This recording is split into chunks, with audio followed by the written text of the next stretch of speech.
hágase tu voluntad en la tierra como en el cielo.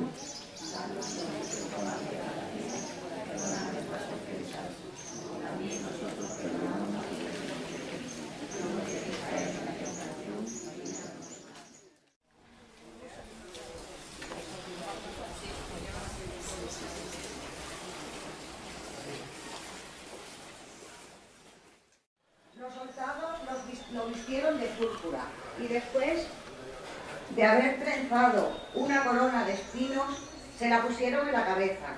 Después de haberlo encarnecido, le despojaron. Padre nuestro que estás en los cielos, santificado sea tu nombre, venga a nosotros tu reino, hágase tu voluntad en la tierra como en el cielo. Danos hoy nuestro pan de cada día, perdona nuestras ofensas, como también nosotros perdonamos a los que nos ofenden. No nos dejes caer en la tentación y líbranos del mal.